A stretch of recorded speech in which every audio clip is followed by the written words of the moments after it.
Eh bien, bonjour tout le monde, on se retrouve aujourd'hui donc pour un exercice corrigé de microéconomie du consommateur. On va parler de taux marginal de substitution et surtout d'optimum d'équilibre du consommateur. Vous avez bien sûr, comme d'habitude, l'énoncé de l'exercice en dessous de la vidéo en description. Vous avez un lien, vous cliquez sur le lien et vous tombez tout de suite sur l'énoncé de l'exercice. Mettez sur pause si vous voulez d'abord faire l'exercice par vous-même ou lire tranquillement l'énoncé.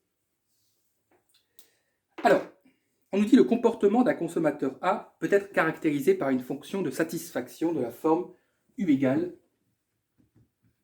racine de x, racine de y, où x et y représentent respectivement les quantités des biens x et y que le consommateur achète au prix px et py en dépensant la totalité de son revenu R.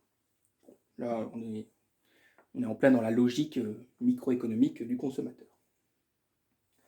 Alors, première question, c'est une petite question d'entrée, c'est une petite entrée. Déterminer donc l'utilité totale de x quand y égale 4, quand y égale 9. Bon. Donc je veux l'utilité totale de x, donc lorsque x ne varie pas, et lorsque y, lui, est égal à 4. Et bien on remplace y par 4, ça fait racine de 4, ça fait 2, donc ça fait 2 racines de x. Et pour 9, bien on aura 3 racines de x. Et on vous demande de faire la même chose, mais pour l'utilité marginale. Alors on va d'abord déterminer l'utilité marginale. Vous voyez, la fonction d'utilité, on a des racines carrées, mais la plupart du temps, en fait c'est la même chose, mais la plupart du temps, x et y auront des puissances. Puissance 1 quart, puissance 3 quarts, etc. Bon, c'est la même chose. Une racine carrée, c'est une puissance 1 demi. Voilà. Donc moi, personnellement, je préfère travailler avec ça lorsqu'il s'agit de dérivés qu'avec ça. Après, chacun ses goûts, chacun ses choix. En plus, on est en plein dedans, dans la microéconomie du consommateur. Donc on va d'abord déterminer l'utilité marginale de x. Donc je rappelle que c'est la dérivée de l'utilité par rapport à x. Et donc on aura 1 demi de x puissance moins 1 demi, y 1 demi. Je vous rappelle, y se comporte ici comme une constante, c'est-à-dire que vous pouvez remplacer y par un réel, 2, 3, bref, une constante. Lorsqu'on dérive et que les constantes multiplient la variable, les constantes restent. La dérivée de 2x, le 2 reste. Donc le y reste. Et puis donc, du coup, il suffit maintenant, donc x reste fixe, et donc y, il vaut 4. Donc ça fera, donc là ça fera 4, donc ça fera 2, 2 sur 2, donc ça fera x puissance moins 1 demi.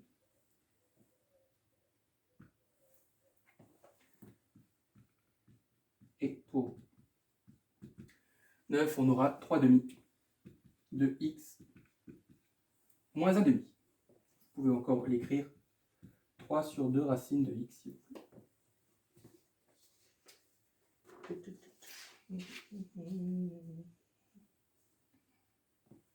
Bon, on commence doucement.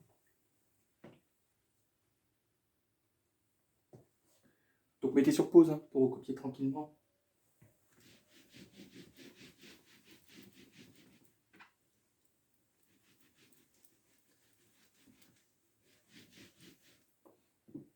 Bien. Alors, définissez le taux marginal de substitution. Fameux TMS. Alors, on nous dit donc définissez le taux marginal de substitution de x à y. Alors, je vais noter comme ça. De x à y. Je vais donner sa notation, on va dire mathématique, et ensuite, on définira de manière littérale. Alors, le TMS, sa logique, je ne donne pas sa formule, je donne, on va dire, sa logique. Lorsqu'on dit le TMS de x à y, on suppose que x varie d'une unité, et on se demande quelle doit être du coup la variation de y pour que l'utilité totale, elle, ne bouge pas.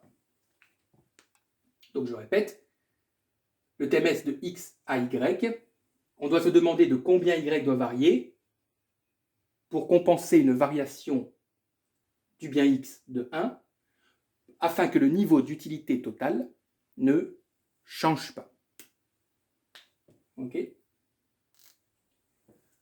Autrement dit, on peut dire que de manière littérale, que donc, le TMS, c'est la quantité de bien Y qu'il faut sacrifier pour pouvoir, ou il y a plusieurs manières de le dire, pour pouvoir augmenter la quantité du bien X de une unité,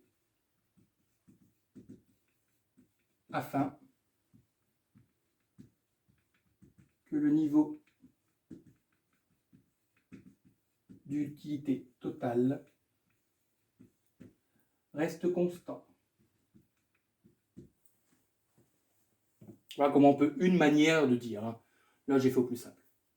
Donc, c'est la quantité de bien Y qu'il faut sacrifier pour pouvoir augmenter la quantité du bien X de une unité afin que le niveau d'utilité totale reste constant.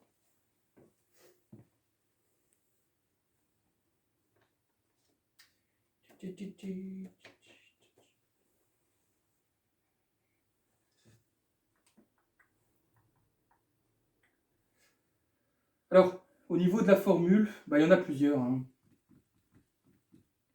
Alors, si on parle des unités, okay, donc c'est vrai qu'on ne parle pas de la fonction mathématique, on raisonne en termes d'unités, eh bien c'est la variation de x sur la variation du bien y.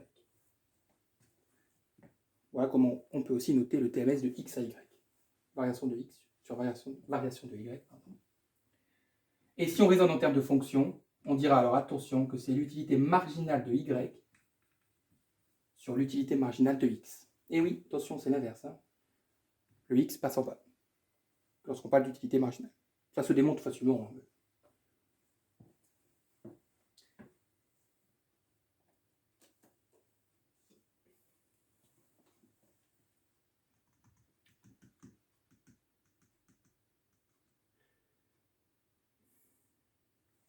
Okay.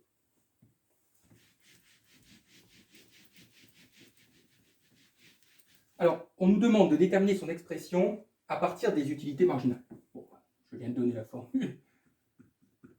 Je vais la renoter. Donc, UMY sur UMX.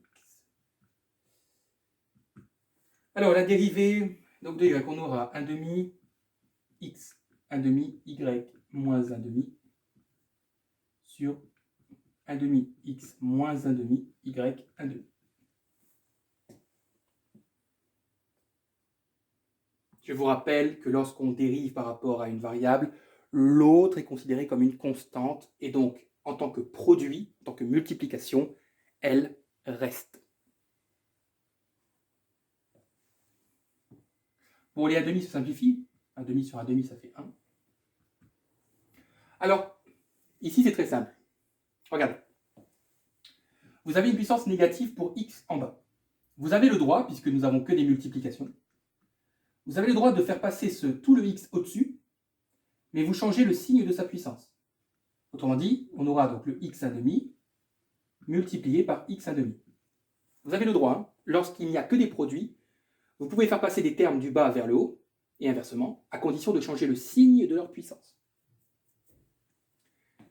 Et je vais faire pareil pour y, mais je vais le faire passer en bas. Le y moins 1 demi, je le fais passer en bas. Donc on aura y 1 demi multiplié par y 1 demi.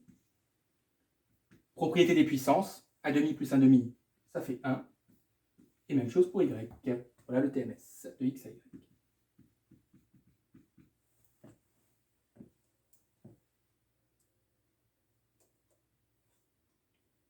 Donc là, c'est la méthode, on a utilisé la méthode des utilités marginales.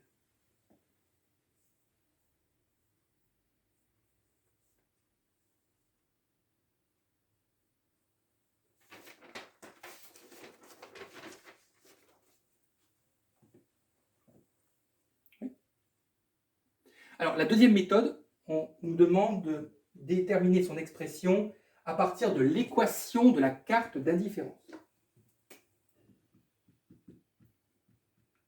Donc, à partir de l'équation de la carte d'indifférence.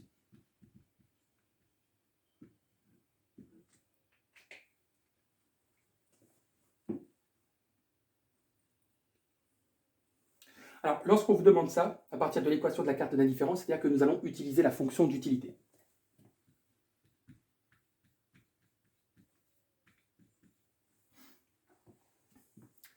Et quel va être l'objectif? Eh bien, l'objectif sera d'exprimer y en fonction de u et de x. Autrement dit, on va chercher à isoler le y, en faisant passer tout le reste de l'autre côté, pour le dire simplement.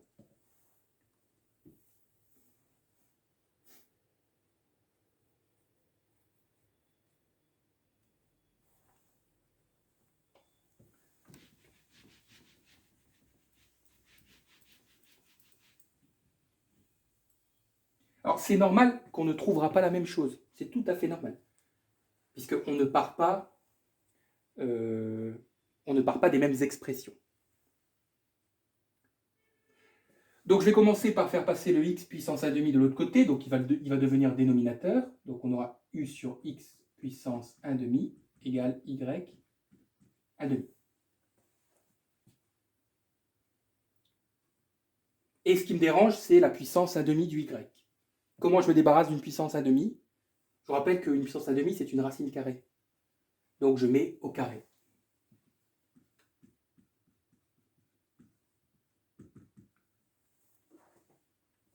Et je distribue le carré, c'est-à-dire y égale u carré sur x. Puisque 1/2, propriété des puissances, hein, les puissances vont se multiplier. 1/2 fois 2, ça fait 1.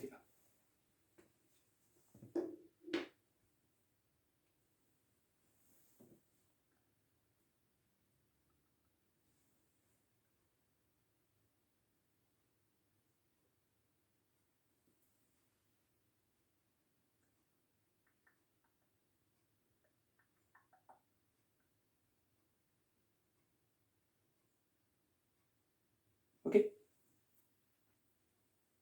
On pause. Je vérifie quelque chose.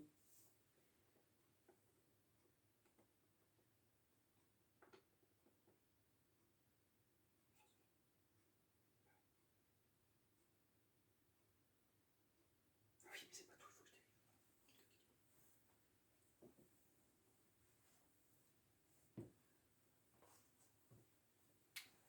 Alors là, j'ai pas terminé. Hein. Ça, c'est pas le TMS.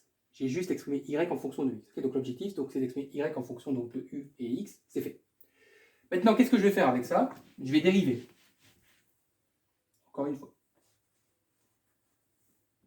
Il faut dériver y par rapport à x. Autrement dit, je dois dériver cette expression par rapport à x. Et ça, c'est le TMS. Ouais. En utilisant l'équation de la carte d'indifférence. Ça, si vous préférez, là, ce que vous avez obtenu, c'est l'équation de la carte d'indifférence.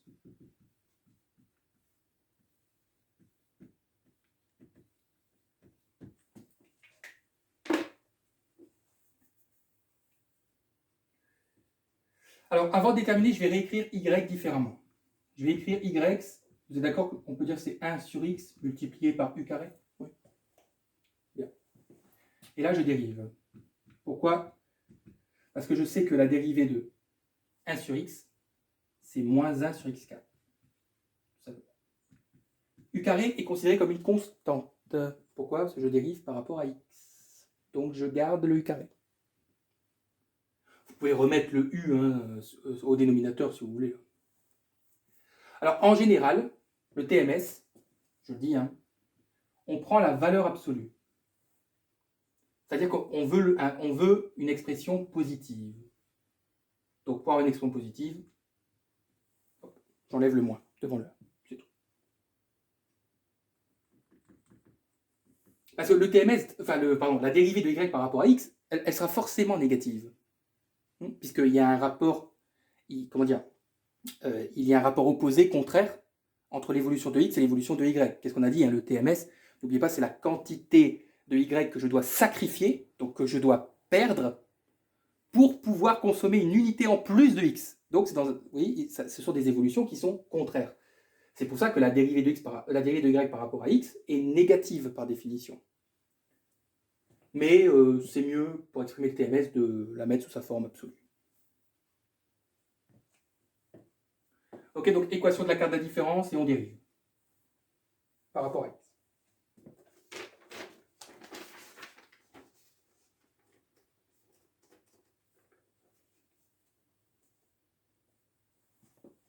Bien, petit sur pause.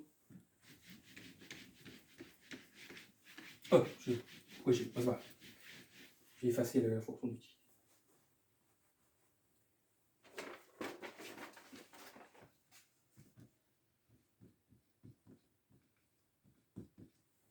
Voilà, alors qu'est-ce qu'on nous dit ensuite? On nous dit, on donne R égale 48, Px égale 1 et Py égale 4. On vous demande de déterminer par la méthode du remplacement la combinaison optimale. Donc ça y est, là on doit optimiser l'utilité du consommateur par la méthode du remplacement. Il y a plusieurs méthodes. Enfin, il y en a deux grandes. C'est la méthode du Lagrangien et la méthode du remplacement. Si vous me demandez mon avis, je préfère largement le Lagrangien. Ça, c'est personnel. Alors, vous allez voir en quoi ça consiste. Alors, la première chose, c'est qu'on va écrire ce qu'on appelle la contrainte budgétaire.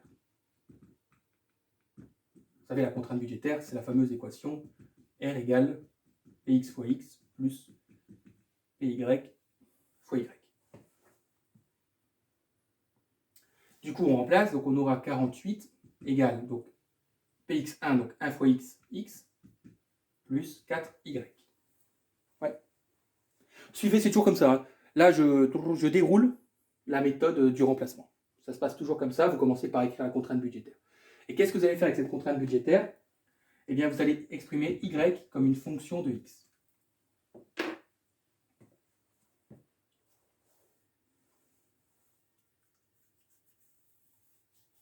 Ouais. Donc, on aura 48 moins X égale 4Y.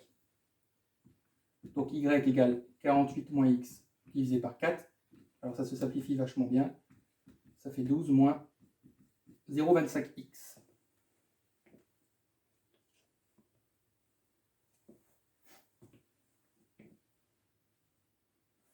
Première étape. L'étape de la contrainte budgétaire.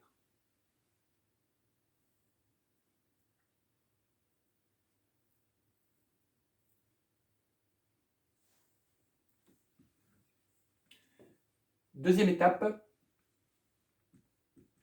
c'est le remplacement de cette fameuse équation-là, de cette fonction plutôt, remplacement de y égale f de x dans la fonction d'utilité.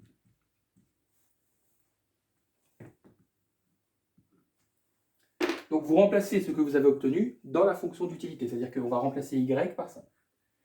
Et du coup, ce qui est bien, ce qui est cool, c'est qu'on n'aura que du x. Donc on aura x puissance 1 demi multiplié par 12 moins 0,25x puissance 1 demi. Vous comprenez? Il est rapide, la deuxième étape. Je vous l'accorde.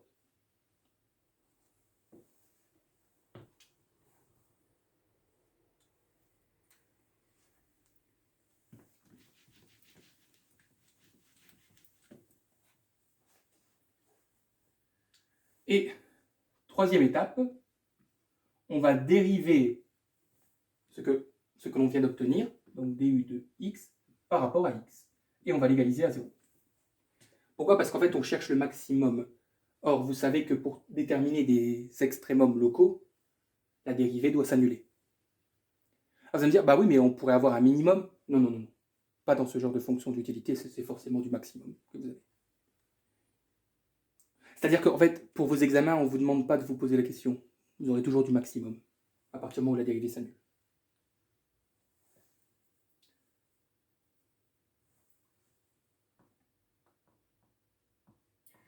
Alors, je vais réécrire u de x différemment.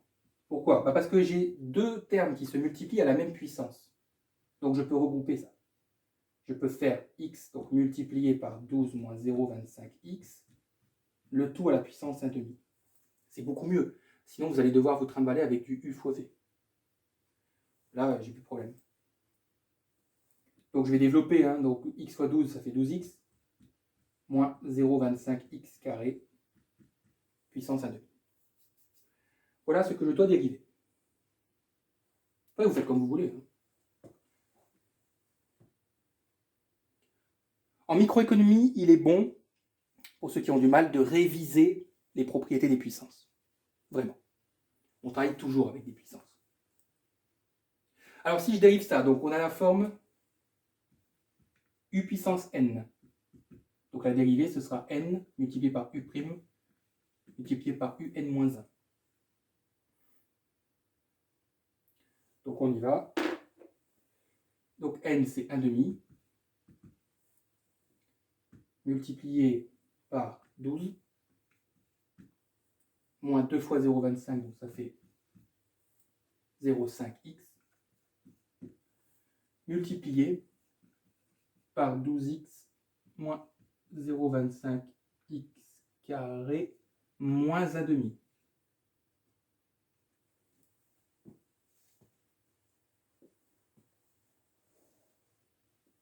Ouais.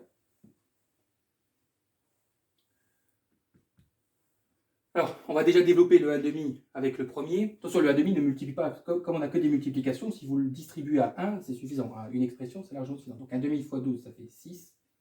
Et 0,5, on aura donc moins 0,25x, le tout.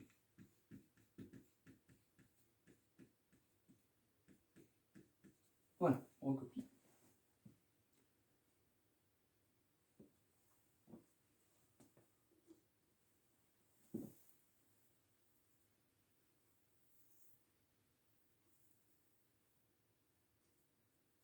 Oui, pardon, tant pour moi.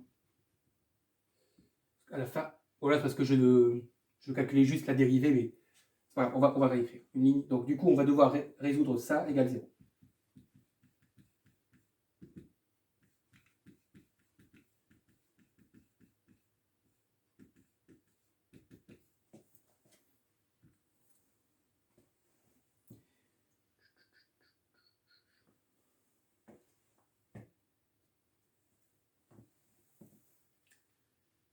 Alors, bon, là, je vais devoir effacer, donc mettez sur pause.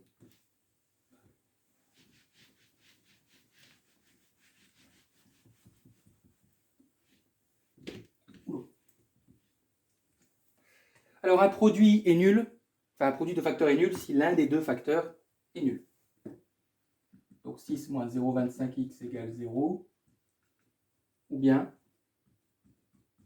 12x moins 0,25x carré puissance moins 1/2 égale 0. Alors ça s'écrit différemment là. Ça, vous pouvez l'écrire. On a une puissance moins 1/2, c'est-à-dire qu'on peut créer une fraction, mettre ça au dénominateur avec une puissance positive.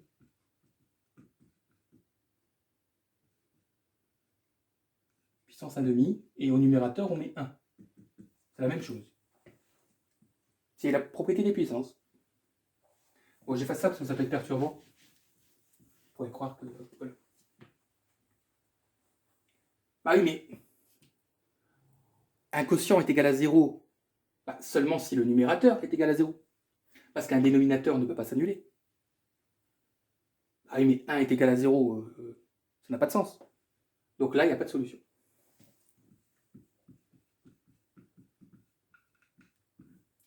Donc il n'y a que celle-ci. Donc ça fait 6 égale 0,25x. Et vous allez trouver x étoile 24. Ouais, 6 divisé par 1 quart. Donc ça, c'est la quantité optimale de x. 24 unités.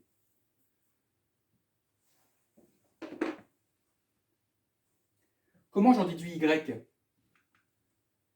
Reprenez au tout début là, la contrainte budgétaire. On avait exprimé y en fonction de x. On avait dit que c'était 12 moins 0,25x. Ça, c'était la première condition. Donc y égale 12 moins 0,25 multiplié par 24. Donc ça fait 6 pour y étoile.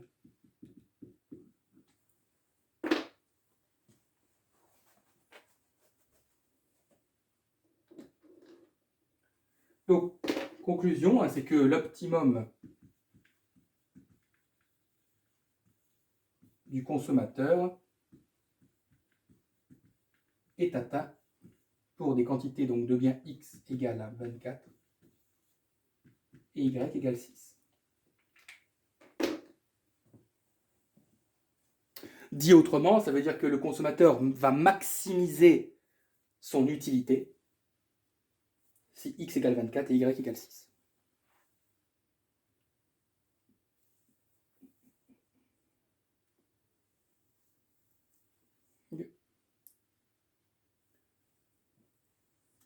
Alors, on nous demande de déterminer le niveau d'utilité. Bon, là, on a fait plus gros du travail. Il suffit de remplacer x et y par leur valeur. Donc 24 puissance 1 demi multiplié par 6 puissance 1 demi. Et on trouve un niveau d'utilité de 12. Bon, c'est pas une utilité très élevée, je vous l'accorde, mais n'oubliez jamais qu'elle est maximisée.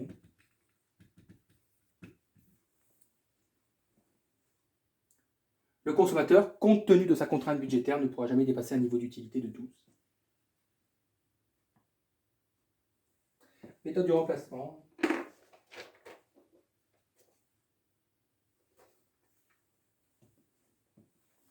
Est-ce qu'on aurait été plus vite que le Lagrangien ? Non, pas forcément, mais bon. Disons que c'est parce que tout s'est bien simplifié. On a eu 12 moins 0,25, ça s'est bien simplifié. Mais on aurait déjà eu, là, pour la méthode du remplacement, dès le début, on aurait eu une fraction non simplifiable. Ça nous aurait embarqué dans des calculs assez conséquents. Donc, c'est pour ça que je préfère le Lagrangien, parce on évite justement ce genre de problème.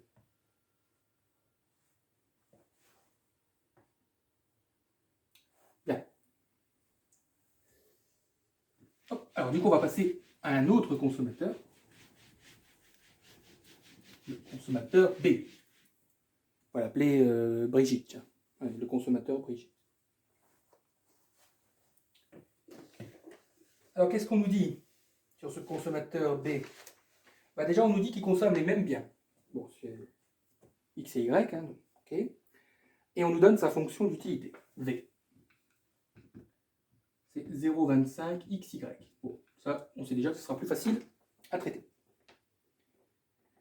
On nous demande de déterminer les utilités marginales de X et Y et déduisez de celle-ci l'expression du TMS. Que pouvez-vous en déduire quant aux préférences des deux consommateurs ? Bon, on va commencer par calculer les utilités marginales. Donc Vm de X, dérivée de V par rapport à X. Donc toutes les constantes restent.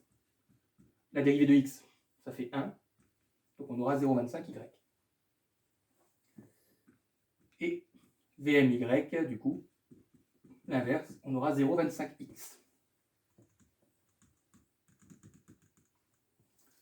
Le TMS, là on ne nous précise pas un ordre particulier, donc on va simplement diviser Vmx et Vmy. Donc 0,25Y sur 0,25X, ce qui nous fait Y sur X.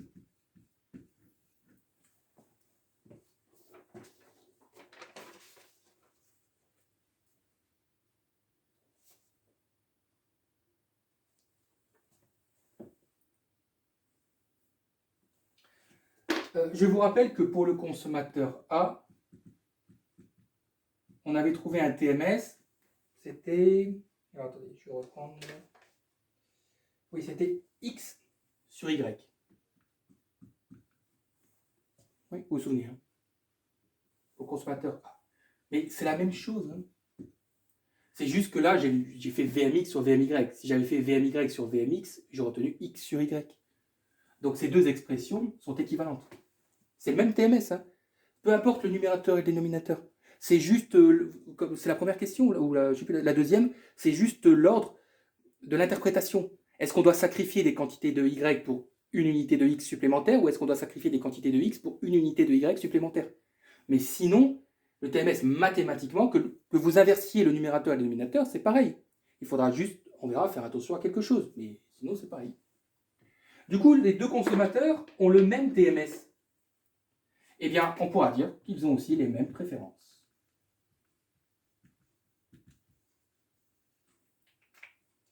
C'est-à-dire que tous les deux seront prêts à sacrifier la même quantité de y ou de x pour obtenir une unité supplémentaire de x ou de y.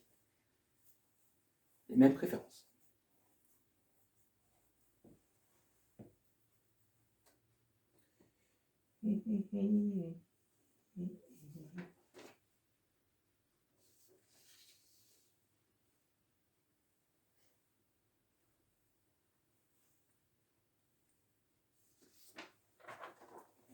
Pause. Je vais garder le TMS.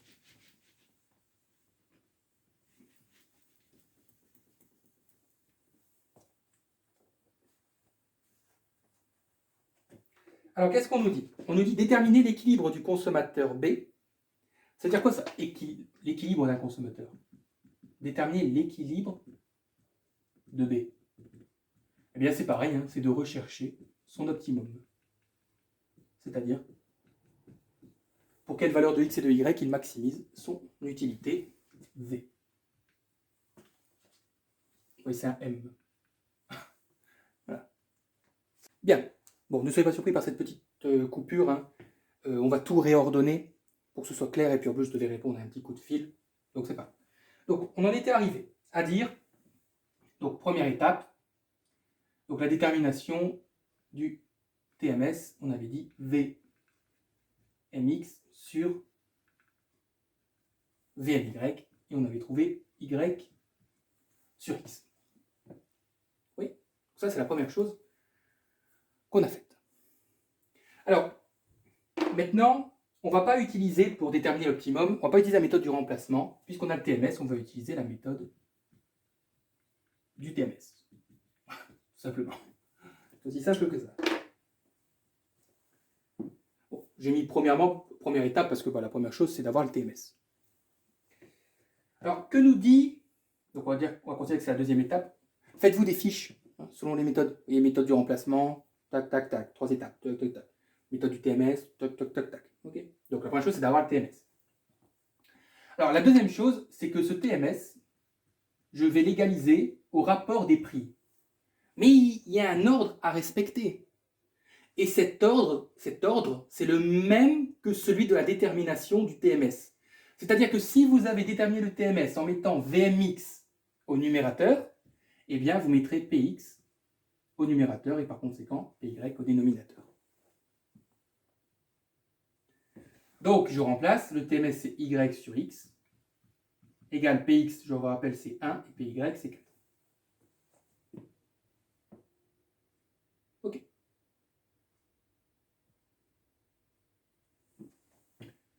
Troisième étape, on va y aller doucement, on va exprimer y en fonction de x. Bon, j'aurais pu le mettre dans la deuxième étape, mais c'est pas grave.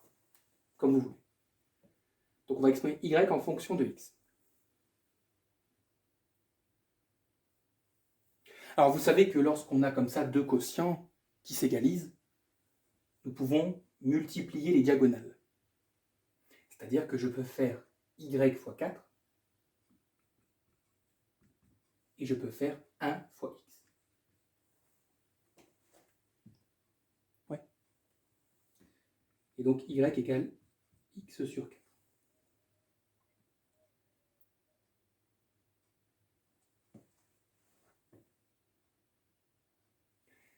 Quatrième étape, on va remplacer, donc c'est le remplacement de y égale f de x, mais attention cette fois-ci, pas dans la fonction d'utilité, non, dans la contrainte budgétaire.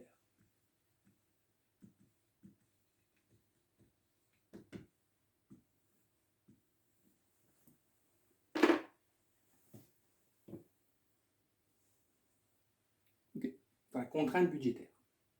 Je rappelle que la contrainte budgétaire, c'est R égale à Px fois X plus Py fois Y.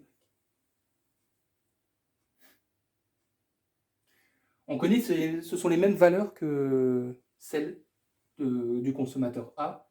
Donc R c'est 48, Px c'est 1, donc ça fait X, plus 4Y.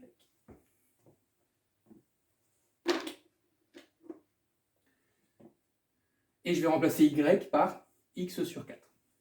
Donc 48 égale X plus 4 multiplié par X sur 4. Ça fait donc 48 égale X plus les 4 s'annulent. Donc il reste X. Donc 48 égale 2X. Et donc X étoile égale 24. Donc la quantité optimale du bien X pour le consommateur B, c'est 24.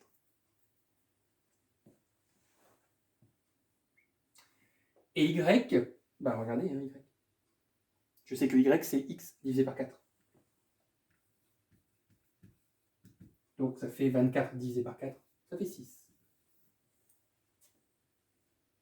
Oh, comme par hasard, on retrouve les mêmes quantités optimales, la même combinaison optimale que le consommateur A. Bah, c'est pas surprenant, on a dit que les préférences étaient les mêmes, on a le même budget et on a les mêmes prix. On aurait même pu limite vous demander en déduire au lieu de déterminer. Parce que là, c'était évident. C'est évident, c'est-à-dire que là, c'est un moyen de vérifier vos résultats. Les consommateurs ont les mêmes préférences, ils ont le même budget et ils subissent les mêmes prix.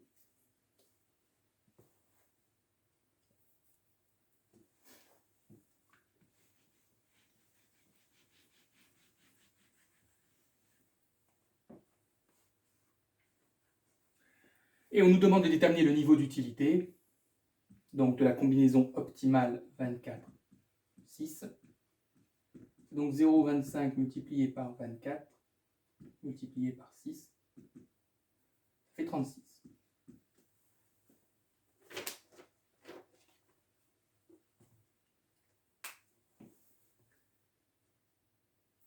Oui, alors oui, attention, hein, c'est les mêmes quantités optimales, mais ce n'est pas le même niveau d'utilité. Parce que la fonction d'utilité n'est pas la même. Les mêmes préférences avec les mêmes, on va dire, conditions budgétaires impliquent la même combinaison optimale, mais pas forcément le même niveau d'utilité, étant donné que la fonction d'utilité n'est pas la même.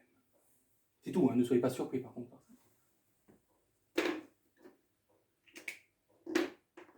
Oula, si je mets le bouchon vert avec le feutre noir, c'est bon pour le faire. Bien voilà, donc c'est tout pour cet exercice. N'hésitez pas bien sûr à liker et à vous abonner à la chaîne pour la soutenir. Et puis on se retrouve très vite pour de nouvelles vidéos.